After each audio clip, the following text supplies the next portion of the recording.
سعید ابن عبداللہ حنفی کی شہادت۔ آپ کوفے کے نامی گرامی اشخاص میں سے تھے اور میدان کربلا میں بوقت نماز ظہر جب دشمنوں نے تیر اندازی شروع کی تو آپ امام علیہ السلام کے سامنے کھڑے ہو گئے اور ایک بھی تیر امام کی طرف آنے نہ دیا، حتیٰ کہ زخموں کی تاب نہ لاتے ہوئے شہید ہو گئے۔ روایات میں بیان ہوا ہے کہ جناب سعید کے جسم مبارک پر 13 تیر پیوست ہو گئے تھے۔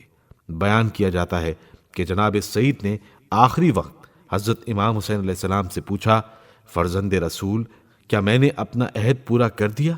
امام علیہ السلام نے فرمایا، ہاں، اور تم مجھ سے پہلے جنت میں جاؤ گے۔ امام مظلوم علیہ السلام کا خطبہ۔ نماز سے فراغت پا کر حضرت امام حسین علیہ السلام نے اپنے باقی ماندہ اصحاب کی جماعت کو درست فرمایا اور ان کے سامنے یہ خطبہ پڑھا: اے میرے جانثارو، نظر اٹھا کر دیکھو، یہ بہشت کے دروازے کشادہ، حوران جنت آراستہ اور جنت کے قصر پہ راستہ ہیں۔ قدسیان عالم بالا اور غلمان بہشت تمہارے منتظر ہیں، بلکہ خود حضرت رسول خدا صلی اللہ علیہ وآلہ وسلم چشم برا ہیں۔ جتنے اصحاب و انصار شہید ہو چکے ہیں وہ سب آپ لوگوں کی آمد کے مشتاق ہیں، پس تم کو مناسب ہے کہ اپنے دین کی حمایت میں اور زیادہ کوشش کرو اور اپنے رسول کے حرم محترم سے دشمنان دین کو دفع کرو۔ حقیقت یہ ہے کہ اس وقت اہل بیت عجب پریشانی میں مبتلا تھے۔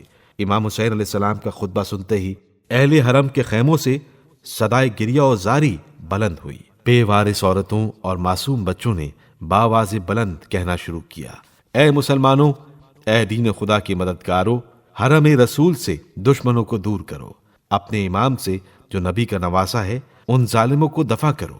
اس وقت ہماری نصرت کے متعلق تمہارا امتحان ہے۔ تم ہمارے جد امجد کے مکانات میں ہمارے ہمسایہ رہو گے، ہمارے نزدیک معزز رہو گے اور ہمارے دوستوں میں شمار کیے جاؤ گے، پس ان دشمنوں کو ہمارے سر سے دور کرو، خدا تم کو برکت عطا فرمائے۔ انصار حسین یہ حسرت بھری صدائیں سن کر زار زار رونے لگے اور کہنے لگے: ہماری جانیں آپ کی جانوں پر قربان، ہمارے خون آپ کے خونوں پر نثار، ہماری روحیں آپ کی روحوں پر فدا ہوں۔ خدا کی قسم، جب تک ہمارے جسموں میں جانیں باقی ہیں کوئی آپ تک نہیں پہنچ سکتا۔ ہم اپنی جانیں آپ کی راہ میں ہبہ کر چکے ہیں، ہم آپ کی حفاظت میں پوری کوشش کریں گے۔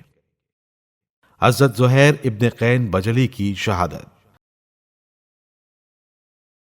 انصار کی طرف سے یہ کلمات ادا کرنے کے بعد پہلا شخص جس نے میدان جنگ کی اجازت حاصل کی حضرت زہیر ابن قین تھے۔ انہوں نے ایسا دلیرانہ حملہ کیا کہ عمر ابن سعد کی فوج کے قدم اکھڑ گئے۔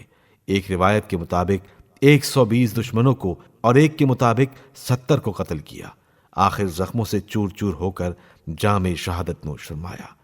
امام مظلوم اپنے اس وفادار جانثار کی لاش پر تشریف لائے اور فرمایا: اے زہیر، خدا تم کو اپنی حضوری سے دور نہ کرے اور تمہارے قاتلوں کو بندر اور سور کی صورتوں میں مسخ کر دے۔ ابو ثمامہ عمر ابن عبداللہ ساعدی کی شہادت۔ ابو ثمامہ ساعدی حضرت امام علی علیہ السلام کے اصحاب میں سے ہیں۔ انہوں نے حضرت علی علیہ السلام کے ساتھ تمام جنگوں میں شرکت کی۔